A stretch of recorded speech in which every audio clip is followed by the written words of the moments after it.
Good morning, everyone. Welcome. It is FPC Radio Live. It's Wednesday, the 17th of May. And John, your Los Angeles LeBrons are down 1-0 after falling to the Nuggets last night in Game 1 of the Western Conference Final. They almost came back. But when Jokic has 32 rebounds and 12 in the first quarter, 32, John, 32. I mean, what? And it wasn't like that's all he did either. I mean, come on. Like, it's almost comical to look at his stat line from last night. But with that said, I mean, the Lakers almost pulled off a pretty impressive comeback. Needless to say, though, they are down 1-0. And, man, how are they going to slow him down? He's incredible. I mean, really, the perfect passer rating for an NFL quarterback is 158.3. Mm-hmm. He had one of those last night, right?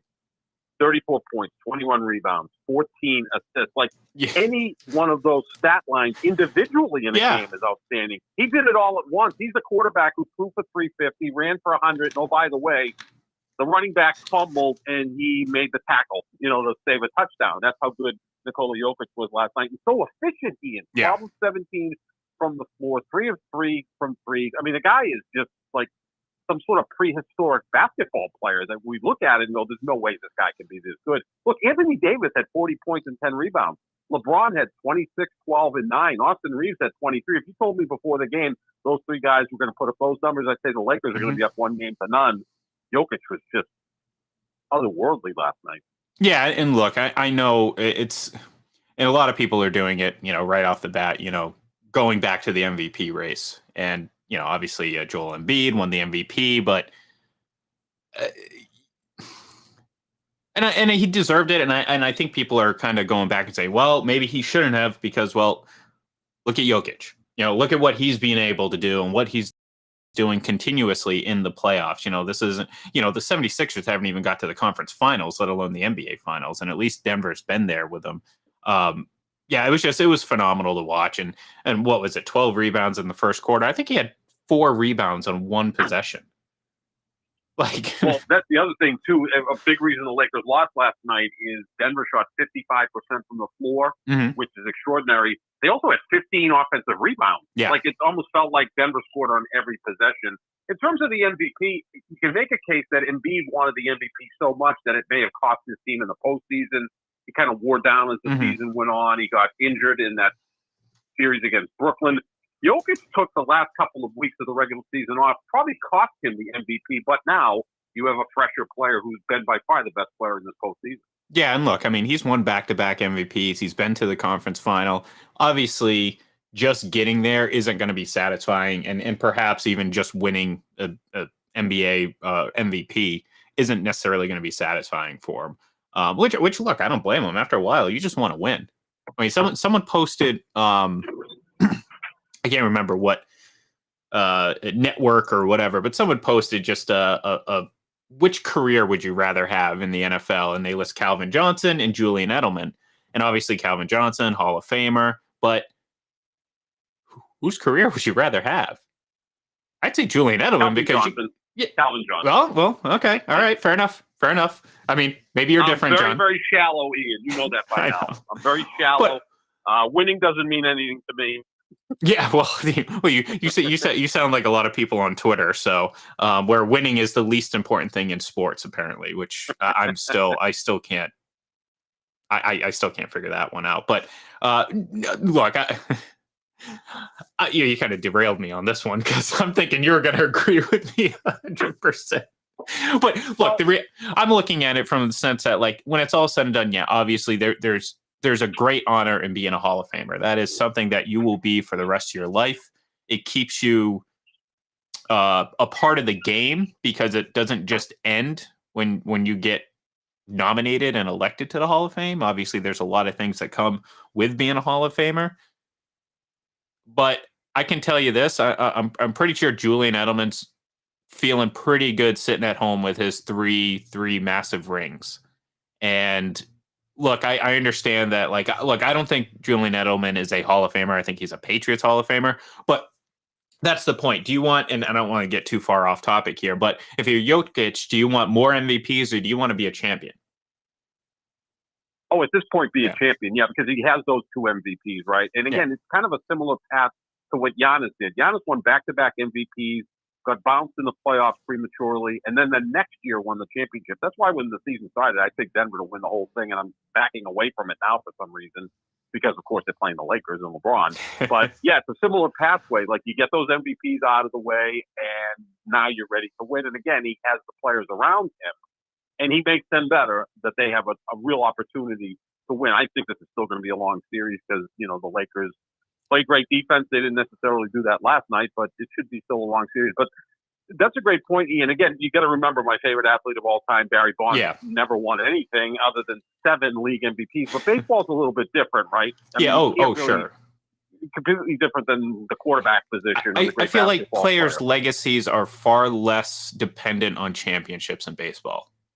Absolutely. And I think that's fine. Like, I think that makes sense. From a, you know what I mean? Like, I can't, maybe I don't necessarily have a great explanation as to why I think it makes sense, but it does make sense. Like, I do think championships are important in football. I think they're important in basketball, especially in basketball too, because it's such an individual. As an individual, if you're a great player, you have such a great impact on the game. So I think you have a great impact on whether you win or lose an NBA championship. But yeah, I think, I don't know, just in baseball, it just doesn't seem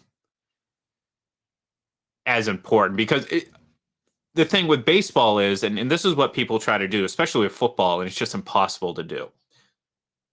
They want to treat statistics the same way we treat statistics in baseball, where it's a far more analytical, mathematical game.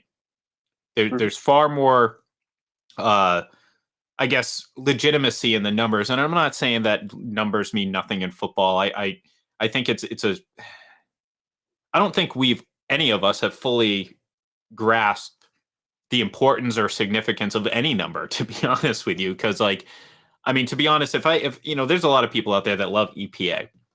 I guarantee you, if I ask them, what is the significance? And I'm not saying regurgitate the definition on a website. I'm saying, what is the significance of a 0.21 EPA and a 0.18? And I guarantee you're not going to get a good answer because we don't really understand it. And I'm not saying that's because we're incapable of understanding it. It's just these numbers aren't what we think they are, and what we think, or some of us think they are, is predictive and definitive on performance, and we don't get that in football.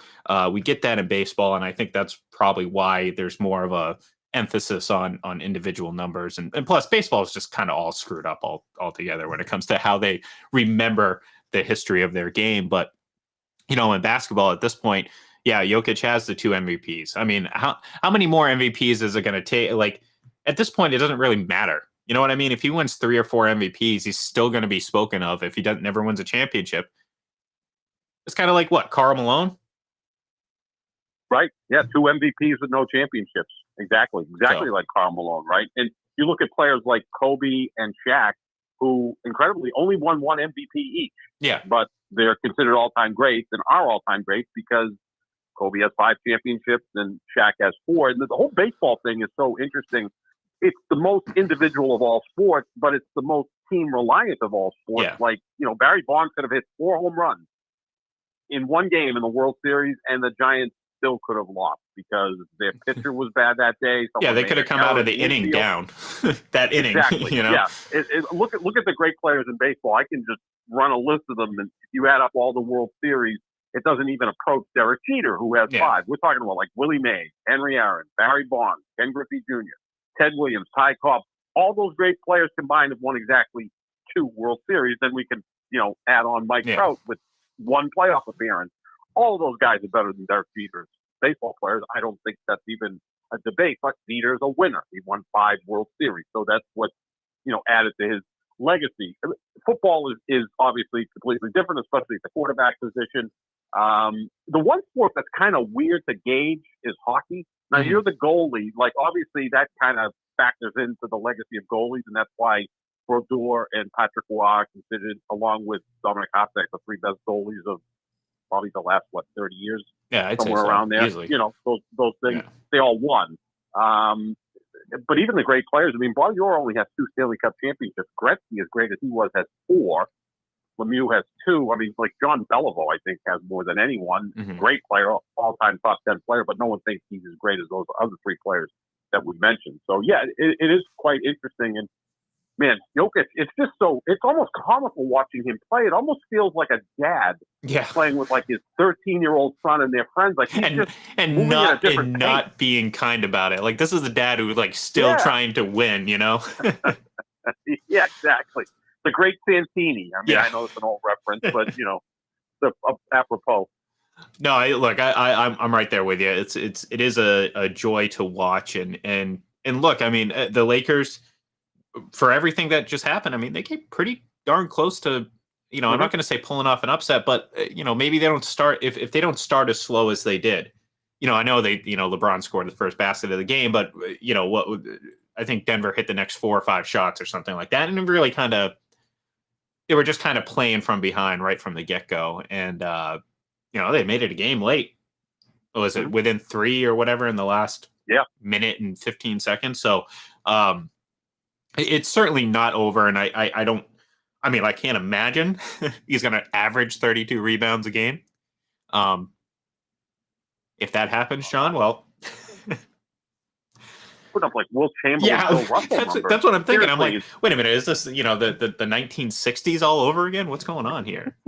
Well, he kind of looks like a player from the 1960s. Yeah. He has like no muscle definition. I look at him and it's just all this like, I mean, this is an old player that we used to always make fun of.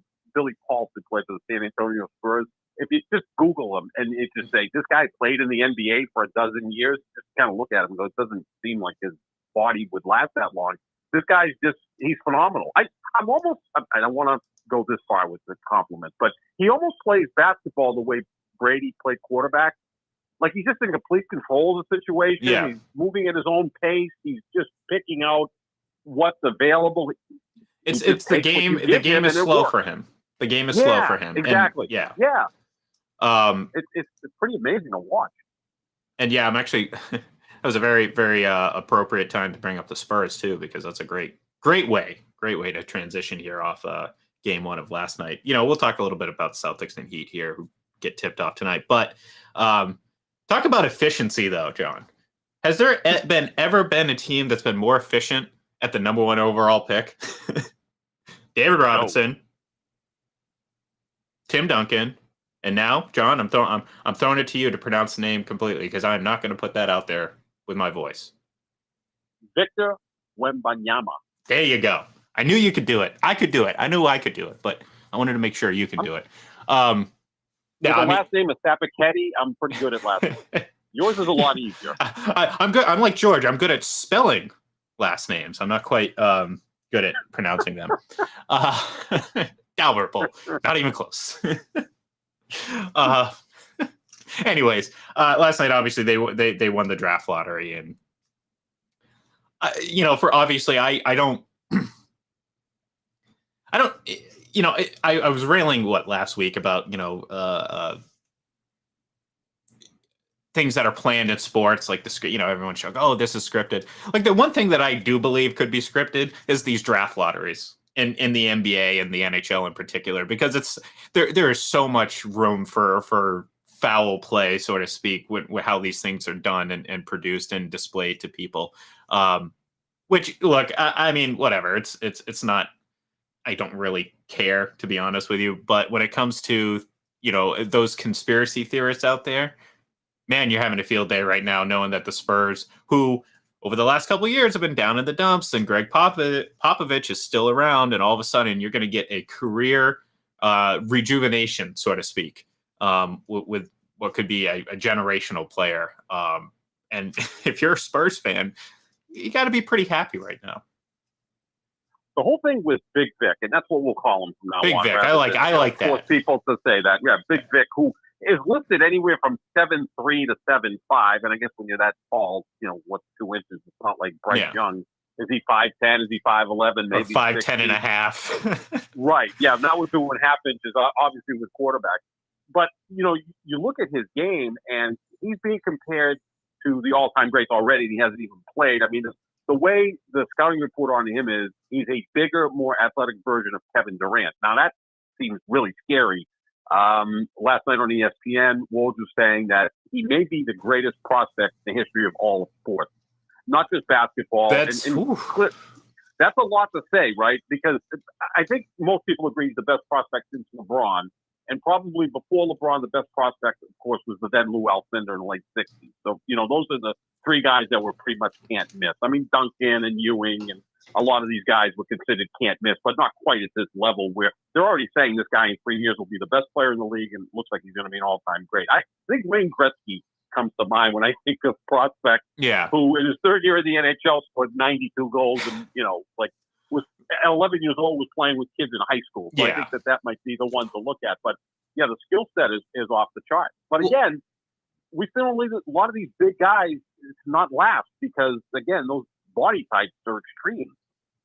Well, and look, I mean, that's man, just saying all of sports is pretty. That's a bold take, and even in his own sport, because we're not talking about trying to go back to the 60s to try to remember some or 70s to remember some prospect. LeBron James. I mean, the hype around him, and for say what you will about him, you might be a fan, you might not be a fan. We know where you stand, John.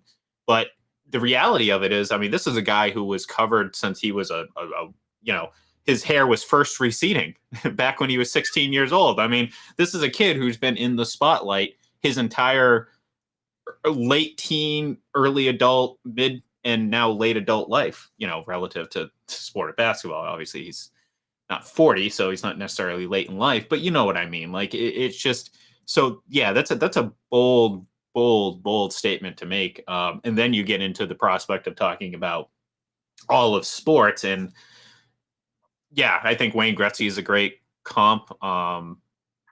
Obviously, to a far lesser degree, Sidney Crosby got a lot of hype heading into it and obviously lived up to it. Certainly not in the level of Wayne Gretzky, so it's not even comparable, even as great as Crosby was. So yeah, I mean, look, that's a lot of pressure to put on a young kid, and I'll obviously be interested to see how it plays out, but landing on a pretty good spot. They have a pretty good history of doing some good things with some bigs. They're kind of like the Hillary Swank of the NBA, right? She got 2 Oscar nominations and won 2 Oscars. Yeah. Or, Eli Manning going to 2 Super Bowls and being MVP in both game, and for the rest of his career was kind of like meh. Yeah, well, San Antonio. I mean, I don't know if you want to be compared to Hillary Swank and Eli Manning. So I'm not quite sure I'd be so thrilled with that comparison. But anyways, Anyways, tonight we have a tip off of Celtics and Heat game 1, rematch of last year, rematch of the bubble conference final, the rubber match. Obviously, Miami won in 2020. The Celtics won last year. Barely. We remember Jimmy Butler missed a chance to send his team or give his team the lead late. I mean, you kind of have to like the Celtics in this, and I know it's a great story. The media loves Jimmy Butler, but the Celtics are just a better team, and we talked about this, I believe, earlier this week or even last week, probably earlier this week because, well, I don't think we knew the matchups last week, but this is where I think those injuries the Heat suffered are really, really going to kind of be front and center, because I don't think they'd normally be able to match up with the depth that the Celtics have, but you're going to be stretched pretty thin, and I think you're going to be asking quite a bit of Jimmy Butler, and I think he's going to deliver for the most part, but there's only so much that he can do against the Celtics team alone. Yeah, no Tyler Hero, who, is quite capable of averaging 20 points per game. Kyle Lowry's coming off the bench now. He's in his late 30s, is at the end of his career. I think that Bam Adebayo is better this year than he was last year, so that could be a factor. And look, they're just a tough team. They really are. I mean, they kind of have a vibe like the Baltimore Ravens. Like, they just keep showing up. They're mentally and physically tough. I'm thinking more of the Ravens when Ray Lewis and Ed Reed were there, where you just couldn't kill them. They played the Patriots, 4 times in the playoffs, like in a 6-year period, and every game was a war. Yeah. And every game was at Gillette Stadium, and they split with the Patriots. They have that type of vibe. They're very, very tough to knock down. I think Eric Spoelstra is the best coach in the business. And look, if it gets to Game 7, they're not going to lay down like Philadelphia did in the second half. No. Embiid and Harden kind of just threw in the towel. That team doesn't do it. Celtics are better. But, the Celtics always have a tendency of making you believe that they're clearly the best team, and then they'll just put forth a stinker, right? Yeah. I mean, they do this a lot. Now, I talked about this with Jet Stryer on the Pick and Roll NBA podcast with Jet and Staff, which you can hear on Full Press Coverage. Nice. I'm very good at plugging things. No, I like it. Yeah. Trained radio professional, aren't we? Both of us. So, we do the best we can, segues and all that. I was going to say professional might be a little that's true. Too strong a word for us, but well, we show up. We get paid. That makes us professional. Yeah, that's true. We do show up. Yeah, we're on time. But we can't even say that. No, we can't do that. We can't do that. Yeah, no, we just kind of float along. Yeah, we might want to just stop trying to praise ourselves because everything we're saying. We're here now. We're here now. That's all that matters. But what I was trying to get at with the Celtics, I think everyone agrees they have the best roster in the NBA, but they're not the Warriors of Durant and Curry and those guys. They're not LeBron and Wade and Bosh with the Heat. Obviously, forget Jordan and the Bulls in the 90s. They're the best team, but the margin and the difference between them and the second, third, and fourth best team isn't all that wide. So this is what you get, 6 or 7 game series, because they're imperfect, they're outstanding, but they're not at that level. And you know what? The league is deeper now than it's been in years. The talent's spread out. You don't have these super teams. So you're going to get 6 and 7 game series, which is great for the league. I mean, the last round you had, 3 6-game series and a 7-game series? That's great. I mean, when Golden State was just rolling through people, it was like sweep, 5-game sweep. I mean, it just was like, okay, what are we exactly watching here? Yeah, we're just, we're watching a movie we already know the end to. And it's like, here, at least, the Celtics are good, but they're, like you said, they're always good for a nice stinker here and there, and it's going to make things interesting. But yeah, I mean, look, I think this is probably going to go 6. I think, because again, I just don't. I don't think this. I feel like the Celtics might have learned some lessons the last couple series, but then again, I mean, I don't know. I think they're going to come out strong tonight, and I think that's really going to kind of set the tone early for this series. Not to say that it's impossible for the Heat to come out in game 2 and win one on home court, but I do think that they're going to come out. And I said this on Monday or Tuesday or whenever the hell we talked before.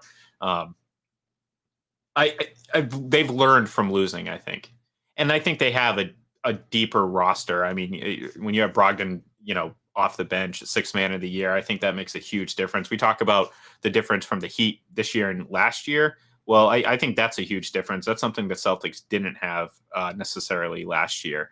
And then you add that with extra bench, extra depth off the bench with like Derek White and so on and so forth. So, yeah, I mean, I like the Celtics in the series. I think it's not going to be easy. I don't think there's necessarily going to be, if any team blows any team out, it's going to be the Celtics blowing out the Heat.